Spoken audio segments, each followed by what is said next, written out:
예, 인사이드 시작합니다. 이른바 역주행으로 제2의 전성기를 맞은 가수 유나 씨. 올해로 데뷔 20년을 맞아서요. 서울 체조 경기장 내 공연 좌석 매진 기록을 세웠고요. 대전, 대구, 광주, 부산에서의 전국 투어 공연에서도 막강한 티켓 파워를 입증했습니다. 이렇게 데뷔 20주년을 맞은 가수 유나 씨에게 20살의 의미는 무엇일까요? 오늘 인사이드에서 직접 모시고 여쭤보도록 하죠. 안녕하십니까, 유나 씨. 안녕하세요. 네. 반갑습니다. 연합뉴스 TV 시청자분께 인사 한번 해주시죠. 카메라 보시고요. 네, 연합뉴스 TV 시청자 여러분 반갑습니다. 유나입니다. 오늘 이렇게 초대석에 함께 할 수 있게 돼서 너무 영광입니다. 반갑습니다. 안녕하십니까. 네. 안녕하세요. 유나 씨가 제가 앞서 얘기를 했지만 데뷔 20주년을 맞았습니다. 사실 네. 저도 개인적으로 뭐 오디션 앨범 때부터 굉장히 좋아했어서 네. 이게 20년이 거의 다 돼간다고라는 마음이 조금 묘하기도 한데 네. 유나님 본인은 어떤 마음이실지 참 궁금했어요. 저도 좀 사실 믿기지가 않고요. 네. 근데 세어보니까 20년이 맞길래 그런가 보다 하고 있습니다. 근데 시간이 너무 빨리 간 것 같고 실감이 좀 나세요? 이제 좀 이렇게 기념 콘서트도 하고 많은 분들께 축하도 받고 이게 축하받을 일인가라는 생각을 처음엔 했었거든요. 네, 자꾸 축하받고 뭐 이렇게 20주년을 기념하고 이러다 보니까 조금은 익숙해진 것 같아요. 실감이 주변에서는 나기 시작해요. 반응이 어때요, 그러면? 어떻게 한 일을 20년을 했냐 이런 이야기를 해주시는데 저한테는 좀 당연했던 일이어가지고 네. 그냥 그렇게 특별하다라는 느낌을 사실 못 받았어요. 그래요? 네. 그냥 좋아하는 걸 열심히 하다 보니까 어느덧 20년이 지났구나 이런 정도의 네. 느낌이네요. 그래서 말씀해 주신 것처럼 20주년 맞아서 콘서트 하시잖아요. 저도 막 콘서트 좀 찾아봤었거든요. 사실 보니까 이번에 체조 경기장에서 했는데 2만 석이 넘죠, 거기가. 네. 하루에 만석씩 해서 네, 꽉 2만 석. 채우셨던 거죠? 네, 그렇게 됐습니다. 너무 영광입니다. 좀 예상을 하셨습니까?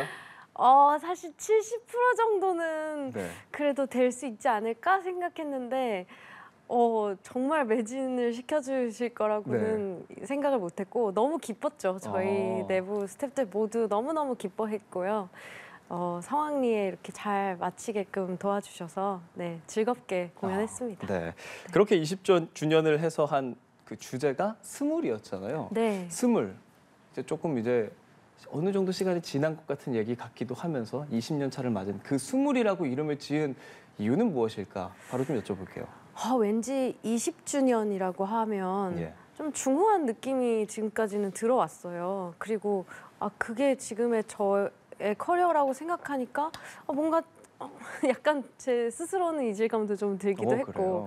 그랬는데 너무 감사하게도 20주년에 정말 청춘의 푸름의 한복판에 있는 것처럼 아주 즐겁게 일을 할 수 있게끔 이런 환경이 되어 버려서 약간 회춘의 의미로 20살 때를 좀 생각해보자 뭐 이런 느낌. 네. 저의 20살은 뭐 학교를 제대로 다니지도 못했었고 물론 뭐 학업을 병행하긴 했지만 뭐 그렇게 학점이 좋은 학생은 아니었거든요. 예. 그리고 캠퍼스에서 친구들과 이렇게 두런두런 이야기를 나누면서 즐겁게 노는 그런 청춘은 없었고 좀 일에 많이 몰두해 있었던 그런 순간이었던 것 같아요. 그래서 지금이 이건 저만의 느낌일 수도 있지만 지금이 진짜 20살 같거든요. 그래요? 하고 싶은 거 다 할 수 있고 일도 너무나 즐겁게 할 수 있고 그래서 웃을 일도 많고 요즘은 일터에 나가도 굉장히 재밌는 일들 투성인 것 같아요. 그래요? 네. 그럼 20살의 유나에게 하고 싶은 말 같은 거 좀 있으십니까? 지난 찐 네. 20살이었던 네. 대학생의 유나요. 그때 열심히 살았기 때문에 지금 이렇게 즐길 수 있는 게 아닌가 싶어. 유나야 고맙다. 유나야 몇 년 뒤에 뉴스 나온단다. 이런 얘기도 할 수 있겠네요.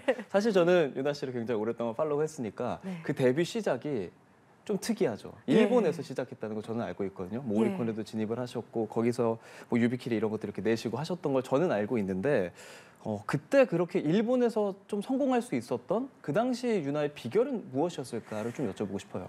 저의 비결은 정말 운칠기삼인데요. 그래도 3 정도는 계속 유지를 했으니까 여직할 수 있었던 게 아닌가 싶은데 일본의 그때 당시 한류 열풍이 처음으로 불기 시작한 때였습니다. 연사마 뭐 그럴 때죠? 예, 맞습니다. 그래서 배우분들이 먼저 넘어가시고 그리고 또 보아 선배님도 가서 털을 닦아 놓으셔가지고 제가 좀 진출하기가 좀 용이했던 상황이 있었어요. 근데 뭐 1호 같은 걸 하실 수가 있었어요 그때? 그때 막 이제 일본과 문화 개방이 되었을 시기여서 좀 공식적으로 뭔가를 볼 수 있었거든요. 드라마라든지 애니메이션이라든지 그런 것들을 좀 보기 시작하면서 공부를 했고 가서 또 현장에서 많이 맞닥뜨리면서 네, 실전 회화를 배웠던 것 같아요. 그때가 굉장히 어릴 때였죠? 예, 16에 처음 넘어갔고요. 네. 그렇게 일본으로 넘어가서 지금 이렇게 자료화면에 나오는 것 같은 많은 활동을 하신 뒤에 네. 한국에서 이제 활동을 시작하셨던 게 제 기억에 인간극장에 일단 출연을 좀 하셨었고 예, 맞습니다. 그리고 나서 이제 몇 달 있다가 그 오디션 앨범을 내셨잖아요. 예. 그때 한국 팬들이 좀 생겨나기 시작했을 때는 어떤 마음이셨어요?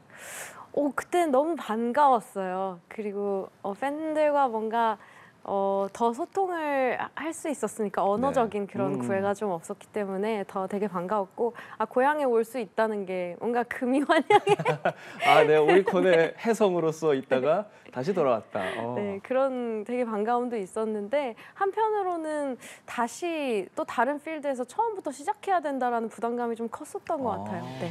그렇지만 굉장히 인기도 많이 얻으셨고 특히 그 데뷔 앨범에 있었던 오디션 앨범에 기다리다라는 노래는 지금 시간이 아주 많이 지났지만 노래방 옆방에서 부르고 있는 그런 히트곡이 됐잖아요. 네. 직접 작곡을 하신 노래잖아요. 예, 맞습니다. 10대 때 그런 노래를 어떻게 만들게 된 겁니까?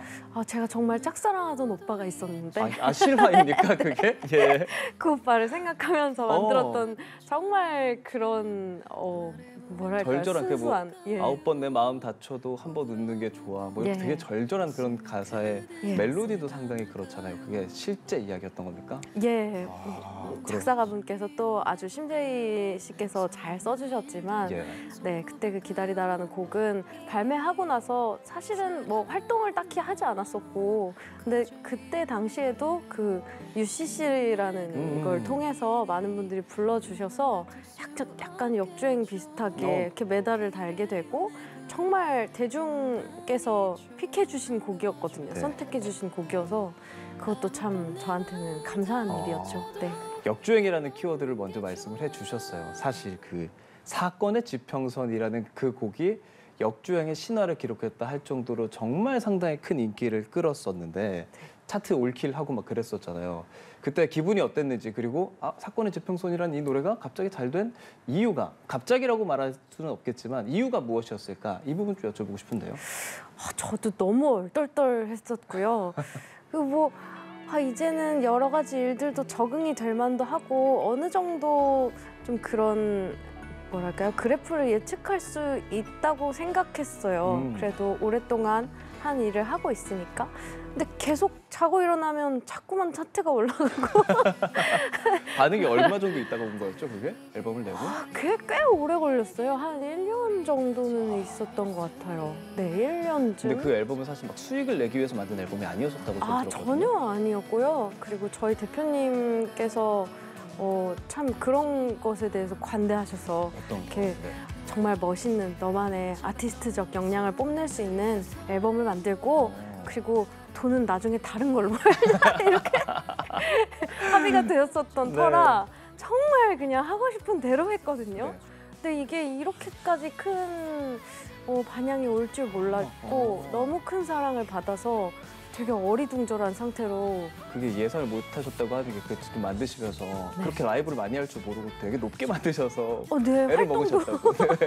활동도 이건 너무 높으니까 못한다 이렇게 생각하고 있었는데 자꾸만 불려다니다 보니까 그렇게 됐습니다. 그만큼 내공이 꽉꽉 담겨 있었기 때문이 아닐까라는 생각이 드는데요. 이 사건의 지평선이라는 이 말이 물리학 용어라고요? 직접 설명을 좀 해주실까요? 예. 블랙홀의 어떤 경계면을 이르는 말이라고 하더라고요. 저도 가보지는 않아서 모르겠지만 거기 그 선을 한 발짝만 넘어가면 이제 전혀 관측되지 않는 그런 미지의 세계로 들어가게 되는 그 서로의 통신이 단절되는 구간이라고 하는데 이래저래 그때 코로나 이슈도 있었었고 뭐 전 세계적으로 팬데믹이 있었기 때문에 저도 또한 공연을 하지 못하고 거의 대부분 뭐 다큐멘터리를 보거나 집에서 보내는 시간이 많았어요. 그때 그런 우주에 대한 이야기들, 물리학에 대한 이야기들을 보기 시작했는데 저의 존재에 대한 고민들을 하다 보니까 거기에 도달하게 된 것 같고 사건의 지평선이라는 키워드에서 저 또한 많은 위로를 받았기 때문에 이걸 좀 더 보다 알기 쉬운 방향으로 잘 풀어서 들려드리면 너무 좋겠다라는 생각이 들었습니다. 근데 사건의 지평선 외에도 뭐 별의 조각이라든지 해성, 오르투구름, 호우키보시 등등 그러니까 뭐 우주, 별, 해성 이런 것들을 유나 씨 노래에서 상당히 많이 찾을 수 있는데 그 네. 의도가 좀 된 겁니까? 워낙에 좋아하기도 하고요. 아. 예전부터 우주를 너무 좋아하게 됐고 SF 소설도 참 좋아합니다. 그러죠. 네. 그런데 이번엔 좀 본격적으로 그냥 정말 상상뿐만이 아니라 네. 이게 정말 고증된 것인가? 그리고 인터스텔라가 그렇게 잘 고증이 된 영화라는데 네. 나는 왜 알아듣지 못하지? 하면서 뒤늦은 공부를 시작을 하게 됐어요. 네. 근데 그래서 사실 저희 뉴스 하시는 분들은 유나 씨를 뉴스로 이렇게 접했을 때가 지난해 그 이제 우주인들이 많이 모이는 자리에 예. 유나 씨께서 직접 가셔서 그 소식을 전한 기억이 있거든요. 그때 뭐 되게 높은 분들 많이 오셨잖아요. 예. 어떠셨어요? 어떻게 가셨어요? 그냥 나라님께서 부르시니 갔는데 저도 좀 잘 이해가 지금도 잘 안 되는 부분이 있는데요. 저 지금 화면 나가는 저 때죠? 네네. 아니 가서 스피치를 저는 이제 노래를 부르라고 하시는 네. 줄 알고 그럼 몇 곡을 준비하면 될까요? 여쭤봤는데 노래를 부른 자리가 아니고 스피치를 한 5분 정도 했으면 좋겠다고 오. 하시는 거예요. 5분이라는 시간이 상당히 길죠, 길잖아요. 엄청 길죠. 근데 제가 거기에 뭐 누리옷 쏘시는 분들도 계시고 우주복 만드시는 분들도 계시고 모든 그 우주에 대한 그렇죠. 엄청난 일을 하고 전문가분들이 다 계신 계시는데 네, 그 사이에서 할 얘기가 무슨 뭐가 얘기 있나. 하셨어요? 그래서 이제 막 지원해서 이런저런 얘기를 하였는데 우주를 동경하는 게 참 저에게는 위로가 되고 희망이 되었고 제가 음악을 만드는 데에도 그런 영향이 되었으니 앞으로도 국민들을 위해서 네. 네, 희망을 불어넣어 주세요라는 이야기밖에 할 게 없더라고요. 좋은 말씀 해주셨네요. 그걸 이제 늘려서 하느라고 좀 고생을 했습니다. 저희도 그때 읽으면서 네. 그 윤하? 그 윤하라고? 이렇게 생각했었던 기억이 있습니다. 네. 좋습니다. 이렇게 다양한 매력을 가지시고 우주를 위한 좀 좋은 노래도 만들어주시는 우리 유나 씨. 올 여름에 팬들을 위한 소극장 공연, 아까 뭐 체조 경기장에서 큰 공연을 했다면 이거 좀 작은 공연을 기획하신다고 들었습니다. 예. 어떤 이유입니까? 가까이에서 더 만나고 싶고요. 지금까지 저를 이렇게 계속 활동하게 해주셨던 정말 소중한 오래된 팬분들도 많이 계시거든요. 네. 이제는 가족 수가 좀 늘어났지만 또 그렇게 가까이에서 보는 기회를 만드는 것도 저에게는 너무나 중요한 순간이 될 것 같아서 네, 지금 기획을 하고 있고요. 네. 현재는 3월까지 전국 투어를 하고 있습니다. 음. 네, 이번 주에는 대구에 갑니다. 그러시군요. 많은 팬들이 기대를 하고 계실 것 같습니다. 이제 뭐 또 앨범도 기획을 하실 거고 앞으로도 활동을 지금 우리 20주년으로 나왔지만 혹시나 저희가 또 10년 뒤에, 20년 뒤에 3, 40주년으로 만나뵐 수도 있잖아요. 네. 그때 인간 유나, 가수 유나로서 뭐 목표 같은 게 있다면 좀 짧게 좀 여쭤볼게요, 마지막으로. 네, 다치지 않고 무사히 30주년, 40주년에도 좋은 컨디션으로 노래할 수 있었으면 좋겠고요. 그렇게 하기 위해서 열심히 관리해 나가고 네, 또 멋진 음악으로 선보일 수 있도록 열심히 작업하겠습니다. 네, 알겠습니다. 데뷔 20주년을 맞아 20살처럼 초롱초롱한 눈으로 저희와 함께 이야기 나눠주셨습니다. 가수 유나 씨와 오늘 뉴스 인사이드 함께했습니다. 오늘 말씀 잘 들었습니다. 감사합니다. 네.